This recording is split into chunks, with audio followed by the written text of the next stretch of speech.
Bom dia para você que está sempre com a gente acompanhando o nosso Campo Vivo. Você sabe, aqui a gente prepara um programa dedicado e com muita informação para você. E olha só o que você vai ver por aqui.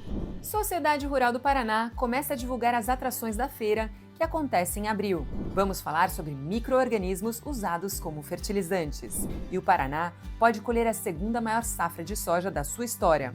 Desta vez, o clima foi mocinho e não vilão. O Peru habilitou plantas brasileiras para importar produtos de origem animal. E uma gaúcha resolveu plantar framboesa no Cerrado. Nós vamos te contar essa história. Tem uns dias ainda de férias? Então, nós vamos te apresentar uma sugestão de passeio de tirar o fôlego. Campo Vivo é notícia, Campo Vivo é informação, Campo Vivo é tudo que você precisa nesse domingo. Então, fique por aí, porque o programa já começou.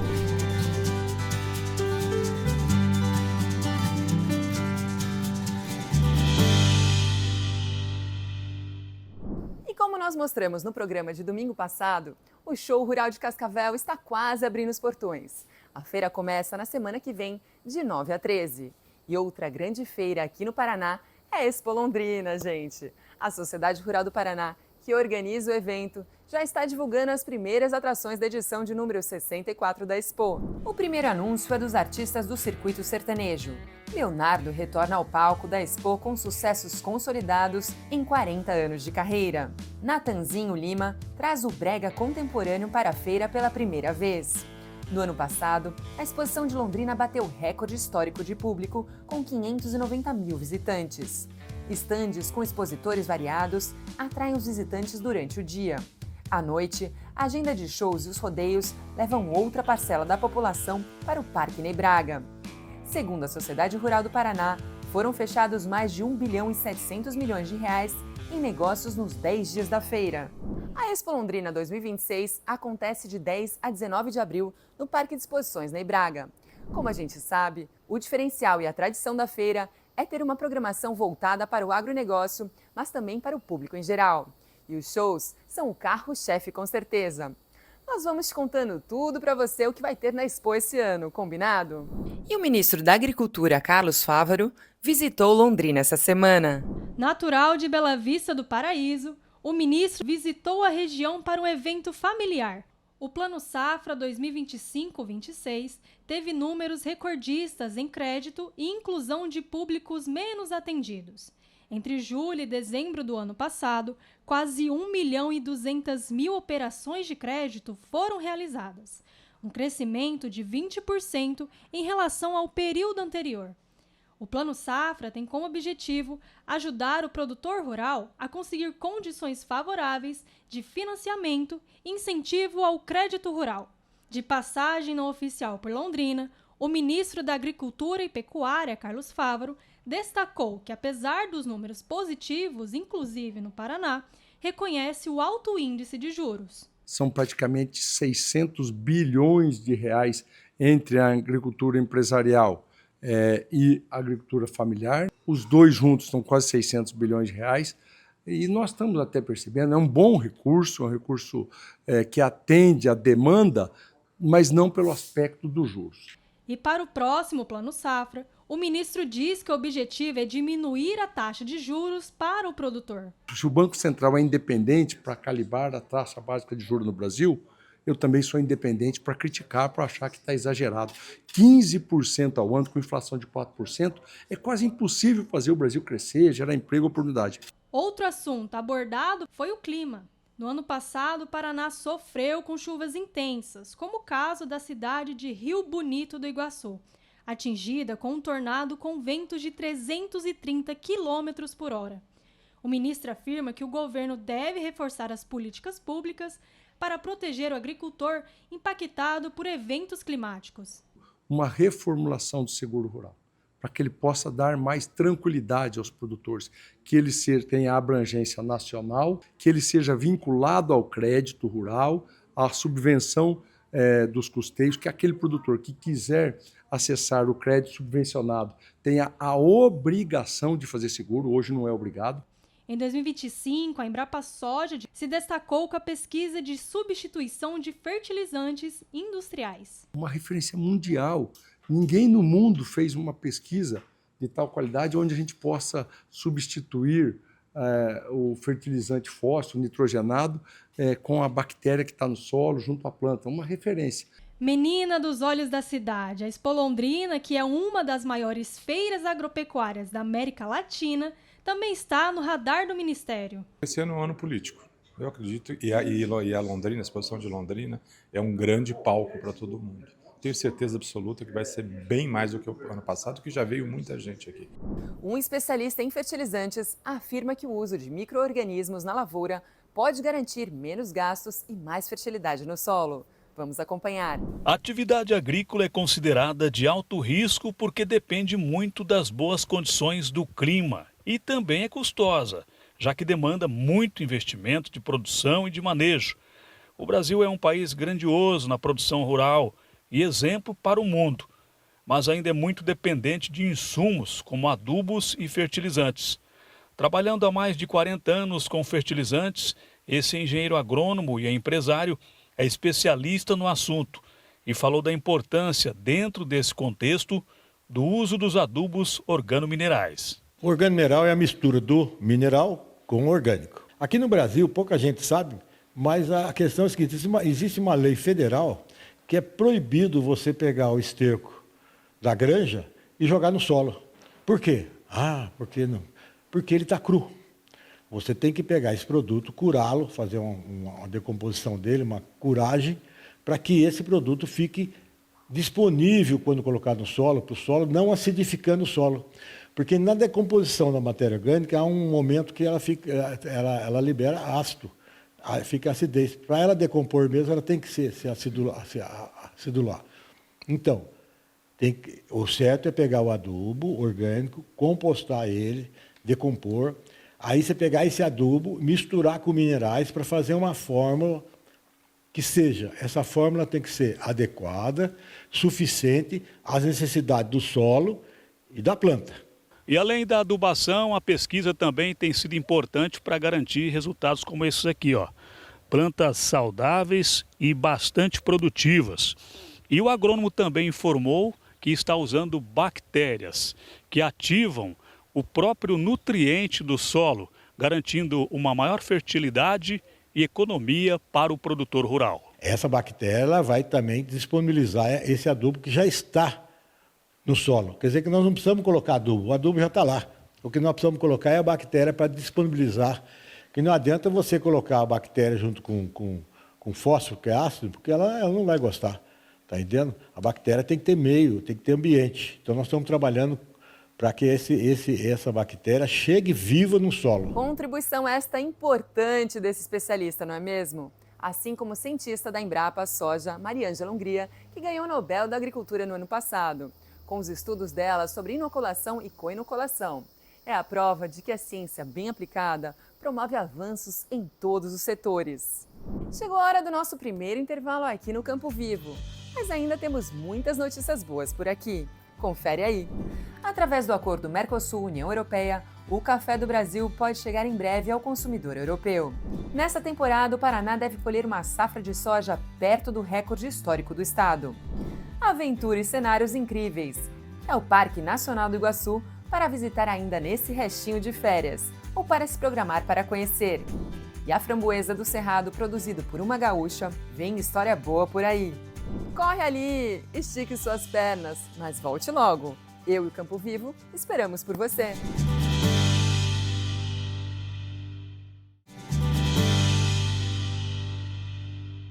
Campo Vivo está de volta aqui na sua telinha.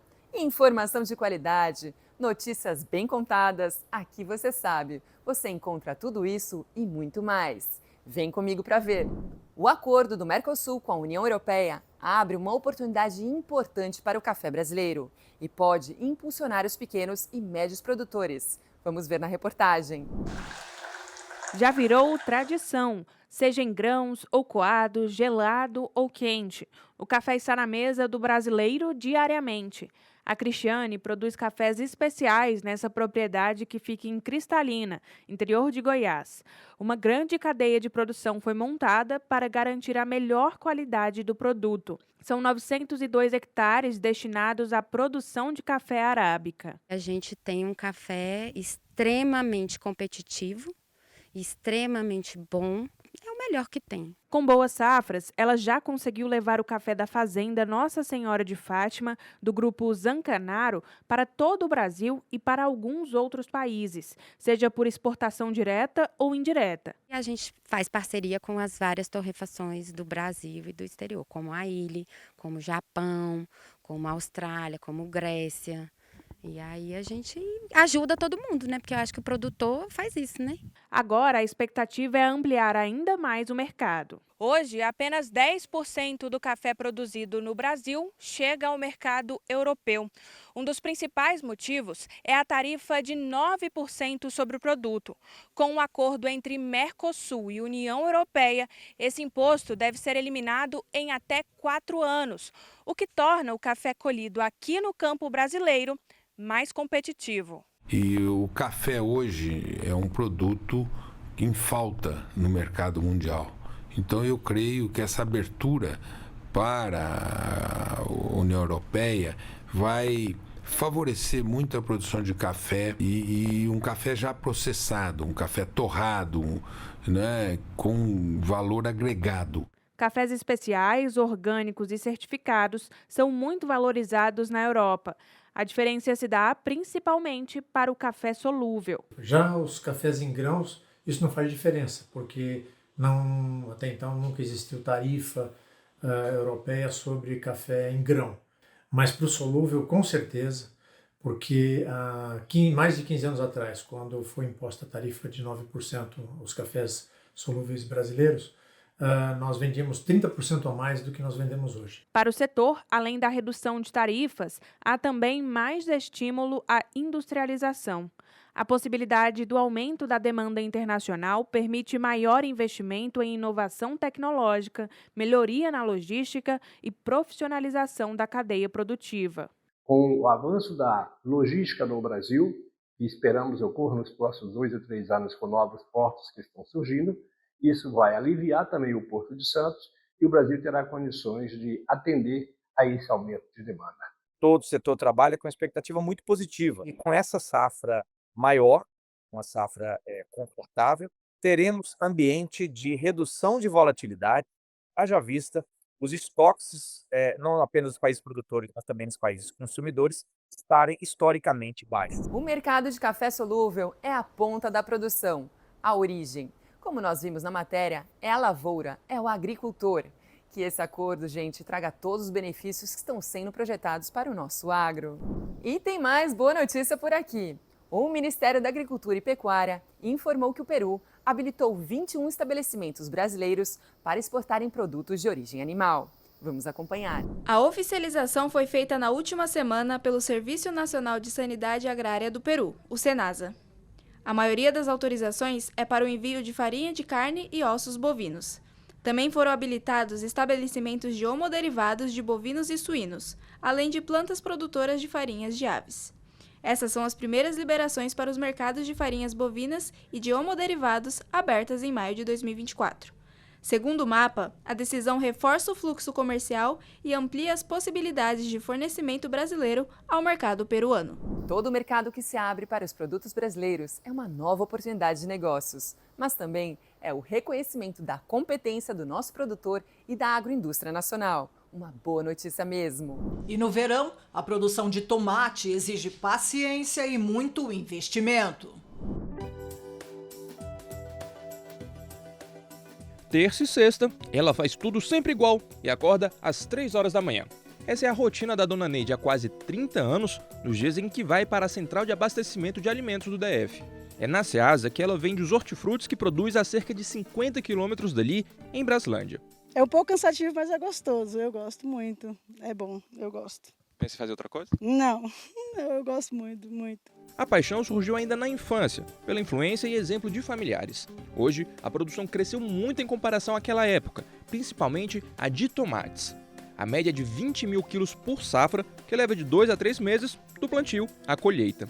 Isso é claro, se não aparecer nenhum percalço no caminho. Como qualquer hortaliça, o tomate é uma cultura sensível e o clima no verão é propício para a formação de tempestades com força suficiente para destruir lavouras inteiras. Foi o que aconteceu aqui na chácara da Dona Neide.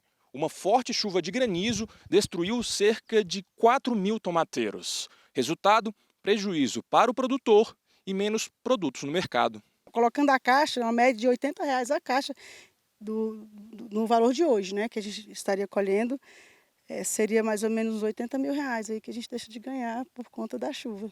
A estação é o principal fator para a variação dos preços do tomate todo início de ano. Apesar da fartura devido à transição entre as safras de inverno e de verão, as elevadas temperaturas aceleram o amadurecimento dos frutos. Com isso, há uma maior oferta no curto prazo, porém essa oferta ela não perdura, devido à perecibilidade do tomate em relação às altas temperaturas. Entre novembro e dezembro, o quilo do tomate encareceu em 10 das 11 centrais de abastecimentos acompanhadas pela Companhia Nacional de Abastecimento, com elevação média de 19%. Para os consumidores, segundo a prévia da inflação do IBGE, os preços aumentaram mais de 16% na média nacional de dezembro para janeiro. A solução que a Neide estuda adotar é a instalação de coberturas, ou como ela chama, túneis para proteger a horta. O maior empecilho é o valor do investimento, cerca de R$50 mil. Mas ela já está convencida que esse é o melhor caminho. Agora, depois dessa, com certeza eu vou começar a ver meios de investimento para poder a gente não acontecer isso aqui. As vendas de máquinas agrícolas devem crescer 4% neste ano, segundo a Abimac. Se confirmado, o resultado está a 3,3 pontos percentuais abaixo do registrado em 2025, em consequência da elevada taxa de juros, perda de tração da atividade econômica e dificuldades para exportar. A Associação Brasileira da Indústria de Máquinas e Equipamentos cita a perda de fôlego nas vendas desde o segundo semestre do ano passado, já ocasionada pela alta na taxa Selic, pesando sobre os investimentos. Com o endividamento rural, o setor de máquinas agrícolas deve se manter em ritmo lento, sendo sustentado pelo crescimento de 5,6% previsto para as demandas do setor de infraestrutura. No cenário internacional, o tarifaço dos Estados Unidos segue comprometendo os embarques a um dos principais destinos do setor. A Abimac avalia que as exportações de 2026 devem, na melhor das hipóteses, manter um nível semelhante ao de 2025. Mais um intervalo aqui no Campo Vivo. E eu vou te adiantar o que você vai conferir. O clima ajudou e o Paraná deve colher a segunda maior safra de soja. A framboesa gosta mais de clima ameno, mas está produzindo muito bem no Cerrado. Vamos saber o porquê. Parque Nacional do Iguaçu. Você está pensando só nas cataratas? Pois você vai ver que tem muito mais nesse espaço maravilhoso. Fique aqui com a gente. O Campo Vivo e eu voltamos logo.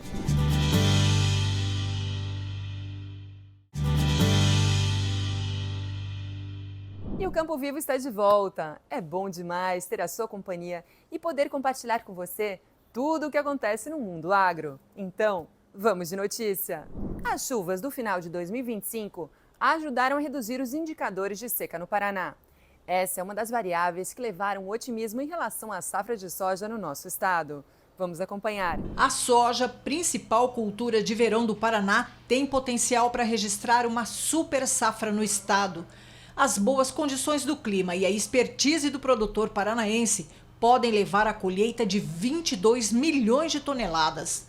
Esse volume fica próximo da safra histórica da oleaginosa no Paraná, quando atingiu 22 milhões e 300 mil toneladas na temporada 2022-2023. A colheita com alta qualidade no Oeste indica forte possibilidade de confirmação dessas estimativas. Quanto ao clima, o monitor de secas da Agência Nacional de Águas, a ANA, aponta que em setembro a seca recuou no norte e no noroeste do Paraná e avançou no sul e sudoeste do estado. Em novembro, passou a recuar em todas as regiões. O estudo, realizado em parceria com vários institutos em todo o Brasil, foi coordenado nos últimos 30 dias pelo Sistema de Tecnologia e Monitoramento Ambiental do Paraná, o CIMEPAR. E as boas notícias continuem sempre por aqui. Competência do produtor rural do Brasil se manifesta ainda mais quando o clima não castiga tanto os campos do Paraná e do Brasil, não é mesmo? A ousadia e resiliência dos produtores rurais levam a resultados muito positivos. Olha só o que uma família gaúcha conseguiu produzir no clima do Cerrado. Uma raridade escondida no fundo dessa propriedade de 2 hectares. São 200 metros quadrados de estufa que produzem, em média, 25 quilos de framboesa por semana. A fazenda da Cecília fica a cerca de 30 quilômetros do centro de Brasília e foi onde ela e a família decidiram se instalar após se mudarem de Santa Maria, no Rio Grande do Sul.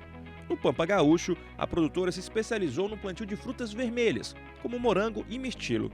E mesmo com tanto conhecimento, a adaptação não foi nada fácil. No sul a gente tem a framboesa que ela é silvestre, ela nasce assim no sul e ela se cria sozinha por causa do clima. E aí ela não se adapta aqui. Então a variedade que a gente produz, ela é uma variedade adaptada para o nosso clima. Então tudo é adaptado para que ela se comporte, que ela se produza bem aqui. A variedade cultivada aqui na propriedade da Dona Cecília foi especialmente desenvolvida por pesquisadores da Universidade de Brasília. É um manejo que garante produção durante o ano inteiro para não interromper a renda da família. São no máximo 15 pés por metro, a rega com água e nutrientes é automatizada de 5 a 10 vezes por dia, a depender do clima e também das necessidades que a própria planta indica. Galhos verdes e frondosos e frutos firmes, cheios e doce mostra uma boa nutrição. A colheita é toda manual, feita com a ajuda de funcionários. Quanto mais gentil o toque, melhor para os sensíveis frutos. Na parte do comércio, a Cecília não tem muita dificuldade, pois não há concorrência na região. No Brasil, a produção se concentra no sul e em partes de São Paulo e Minas Gerais. Mas o que normalmente é uma vantagem, por vezes, também é um desafio. Eu não conheço um outro produtor que tenha um plantio de framboesa que a gente possa trocar informações, não tem. Eu tenho contato com o pessoal de São Paulo, que lá eles produzem já bastante framboesa, mas eles produzem de uma forma diferente, não é coberto, nosso é um cultivo protegido. Por quê? Se eu tenho muito sol, ela queima a fruta. Se eu pego muita chuva, ela apodrece. Então, assim, eu tenho que proteger ela de alguma forma para deixar ela confortável para ela produzir. A Cecília vende a bandeja de 80 gramas por até R$ 25, dependendo da época do ano. Os principais clientes são redes de supermercado de alto padrão e confeitarias. Também, o que não faltam são iguarias, nas quais a framboesa adiciona doçura, leve acidez e uma linda coloração vermelha. A cor é linda mesmo, desperta a vontade de experimentar com certeza. E o sucesso sempre tem o apoio da pesquisa. Muitas vendas de framboesa por aí para a família da Cecília. Gente, para a maioria das pessoas, as férias estão terminando. Mas quem ainda tem uns dias de descanso por aí, pode visitar um ponto turístico fantástico aqui no Paraná. Vamos dar um passeio agora no Parque Nacional do Iguaçu, que não é só as cataratas não, viu?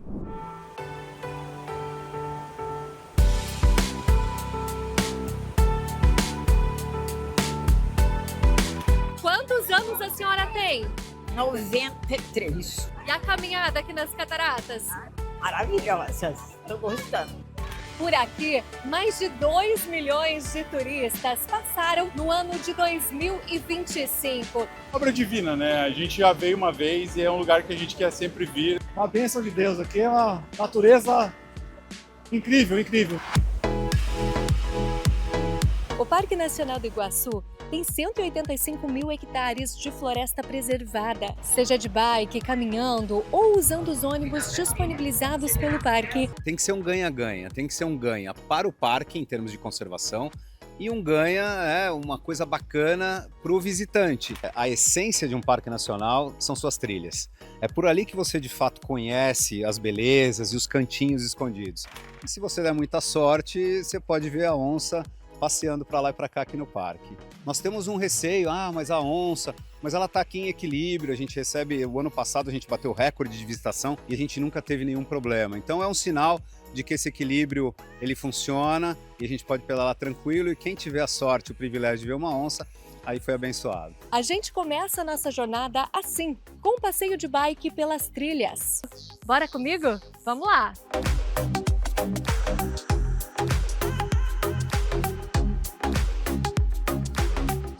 No meio do caminho, uma parada estratégica, projeto Onças do Iguaçu.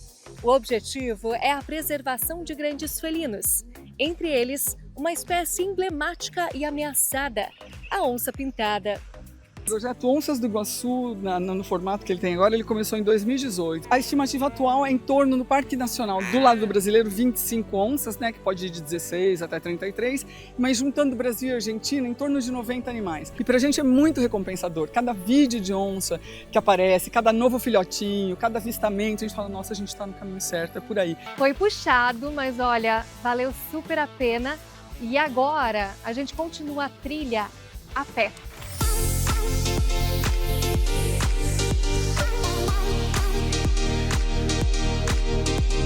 Chegamos na área de visitação principal. Aqui de cima a gente tem ainda mais a dimensão do que é tudo isso. Estamos no maior conjunto de quedas d'água do mundo. Traga uma troca de roupa, porque a partir de agora a gente vai se molhar no Macuco Safari. A gente vai estar bem pertinho das Cataratas do Iguaçu. Esse é um dos passeios imperdíveis aqui do Parque Nacional. Final de trilha agora, bora pra emoção. Vamos entrar no Rio Iguaçu. Gente, chegou o meu momento aqui. Momento mais esperado desse passeio. Ver as cataratas de pertinho.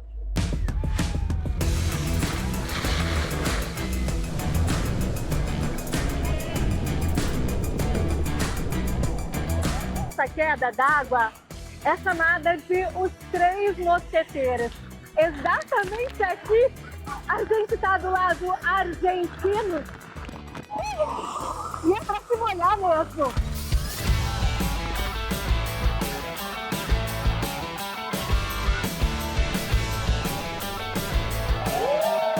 O Parque Nacional do Iguaçu é um lugar inesquecível. Se puder, visite. Como a gente viu, é um lugar que tem muito mais que as cataratas, que são demais, pessoal. E depois desse passeio de tirar o nosso fôlego, o Campo Vivo vai ficando por aqui. Foi bom demais ter a sua companhia desde o comecinho do programa. A cada edição, a gente procura sempre fazer o melhor. Se você quer rever alguma matéria ou o programa inteiro, é só clicar aqui no QR Code que aparece na sua tela. Ele te leva direto para o Campo Vivo de hoje. Agora, o recado de sempre. Aproveite o domingo, tenha um dia leve para recuperar as energias e se preparar para a semana que está batendo na nossa porta, viu? Eu, Luli Barbeiro e o Campo Vivo voltamos no próximo domingo, sempre a partir das 7h30 da manhã. Eu espero por você. Até lá. Tchau!